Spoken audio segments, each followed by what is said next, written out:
for the third hour.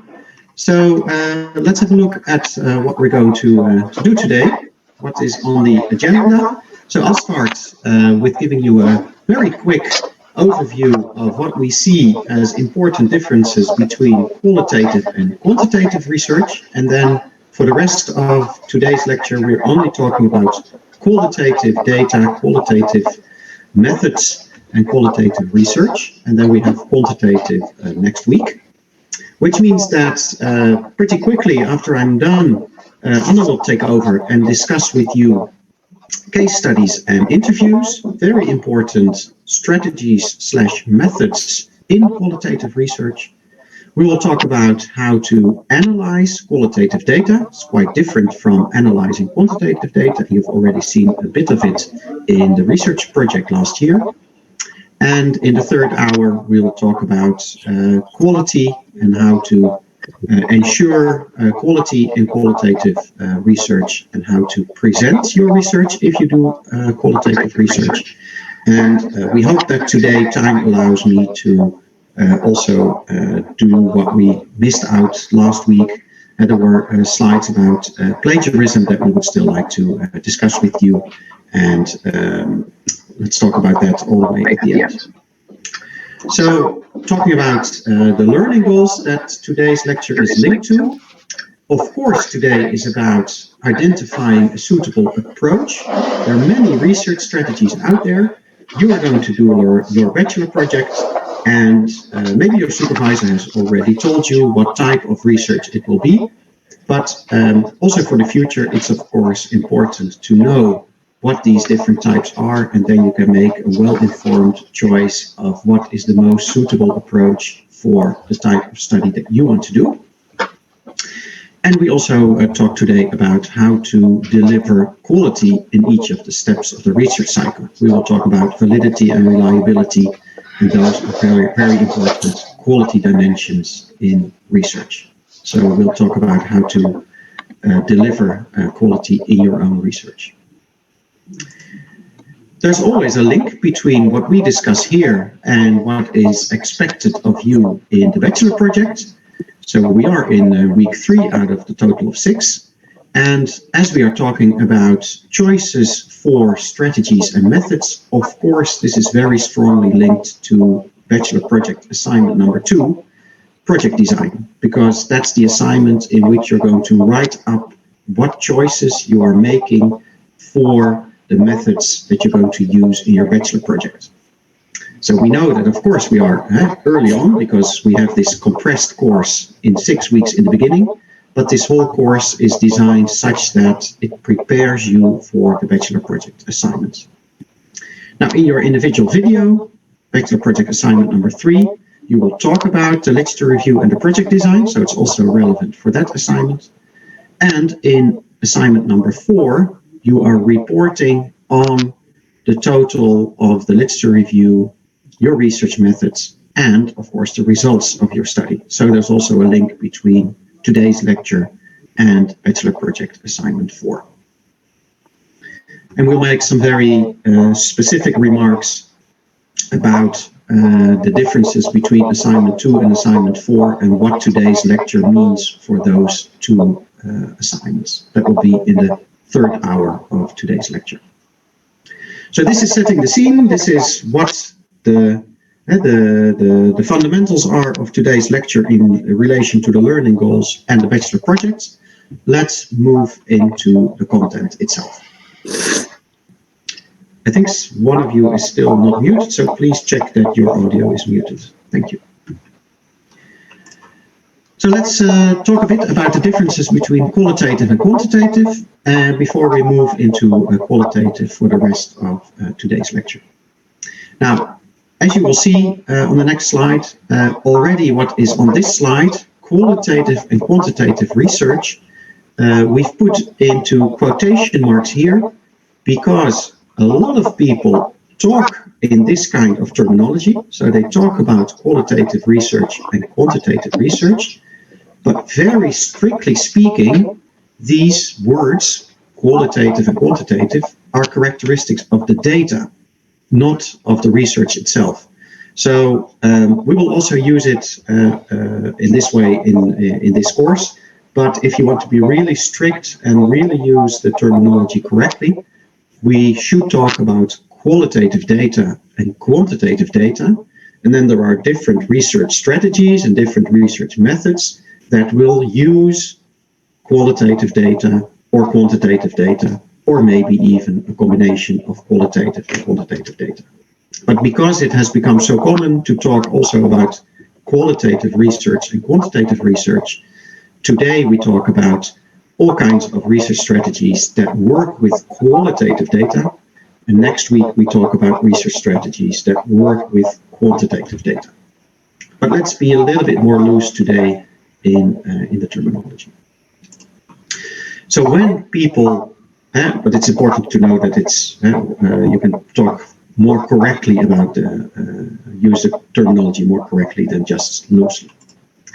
When people use these terms, they often mean, on the one hand, qualitative as being more exploratory or theory building.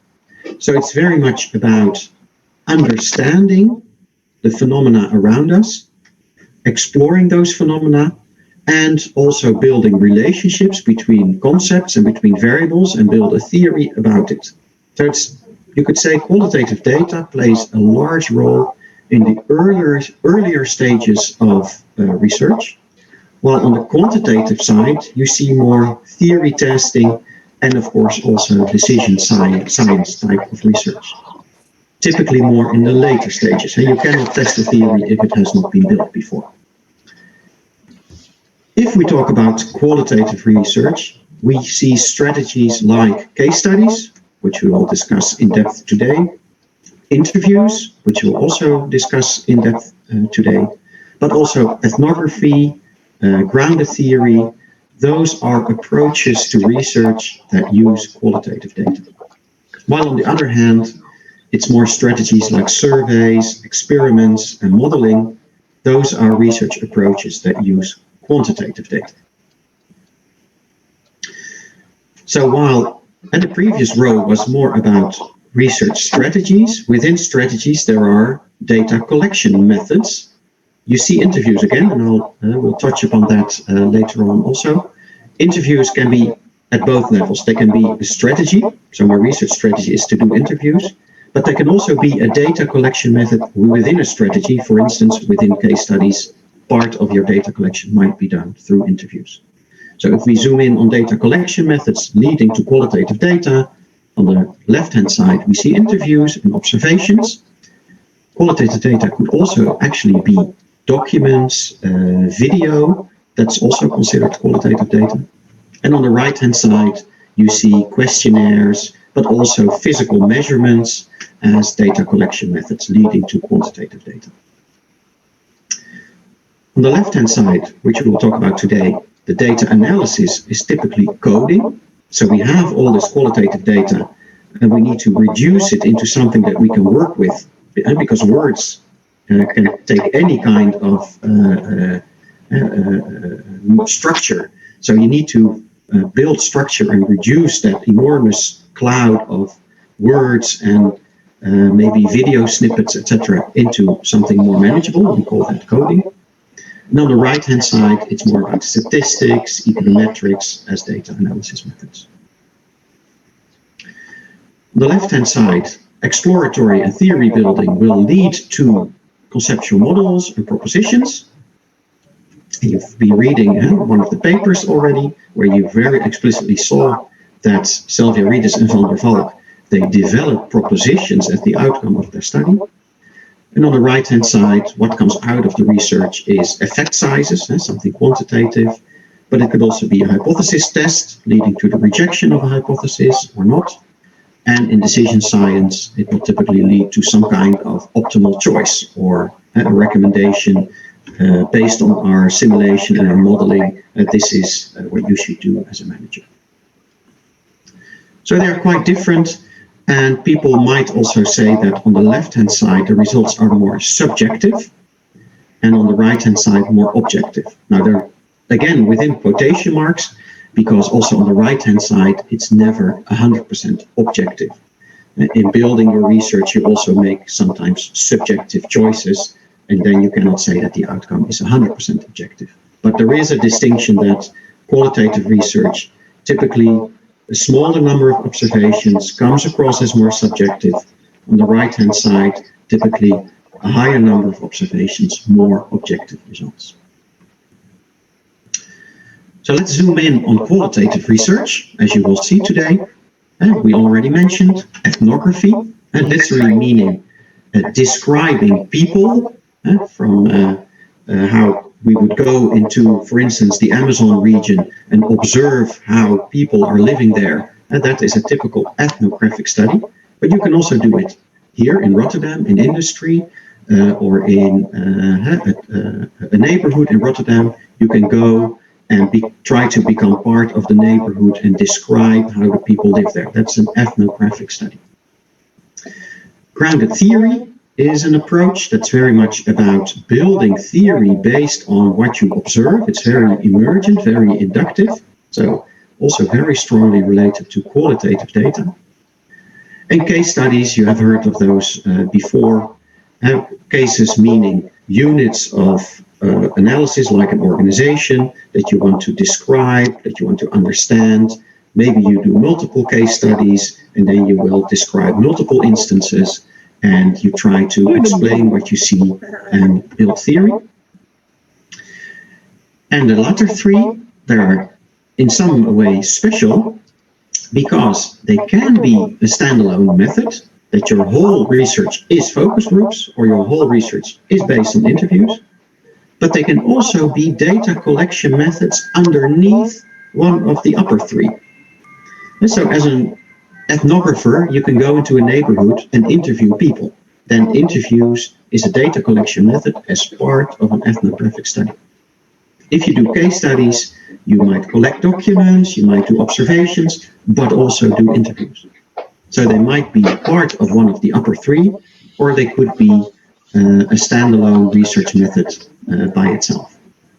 Now, and with archival research, we mean collecting documents, reading documents, which you also need to code, and sometimes we call that also secondary data research.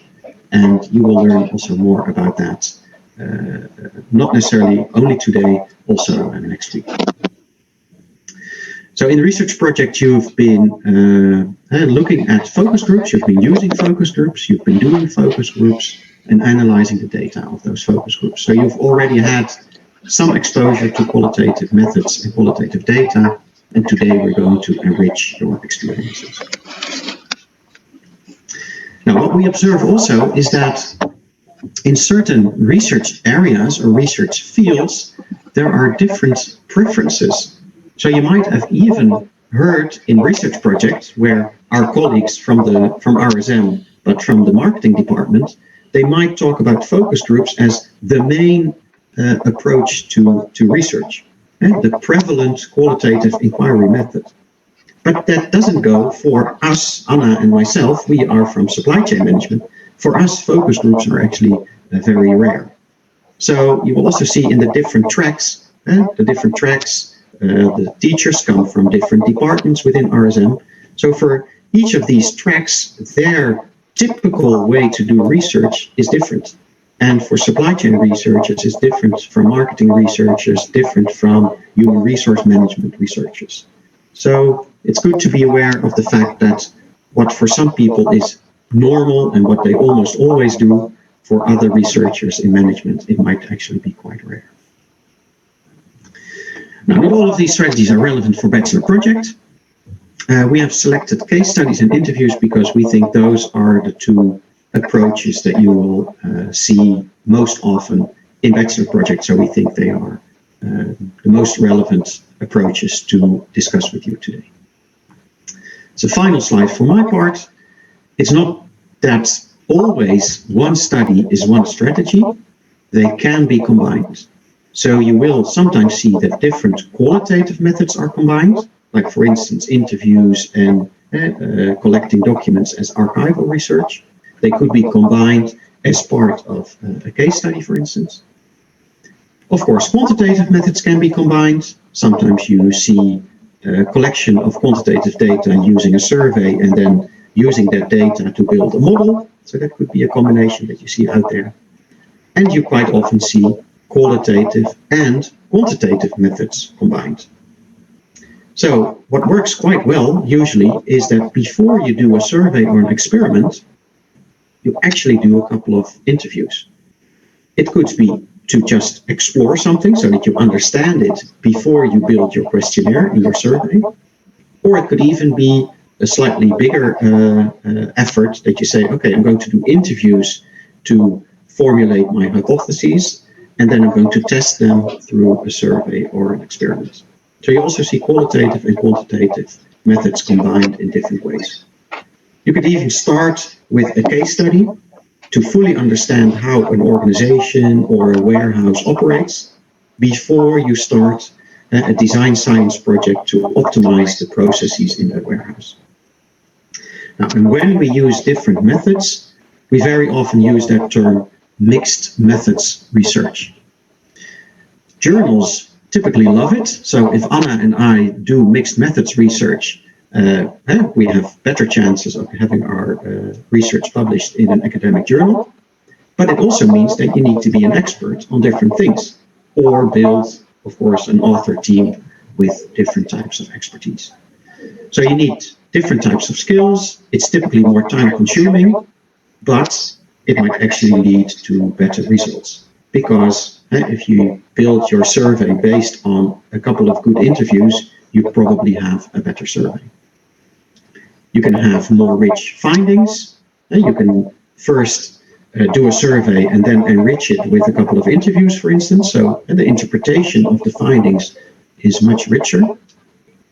And you might build a stronger case because you can claim that you have used method triangulation.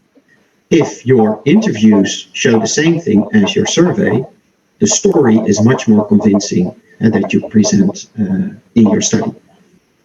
And generalizability might be better because if you show that it's not just happening in a couple of cases in 3 or 4 firms, but the survey tells you it also happens in 200 other firms, then what you have, your claim is more generalizable. People will accept that the claim will hold for more types of organizations than just the 4 that you studied in depth. So it has advantages, but of course the main risk is that it's more time consuming and you need to be an expert in different types of research. So before I hand over, Anna, anything in the chat that I should pay attention to? No, I think I answered. There were not many questions. I think I answered them. Yeah. Okay, then I'll stop sharing and hand over to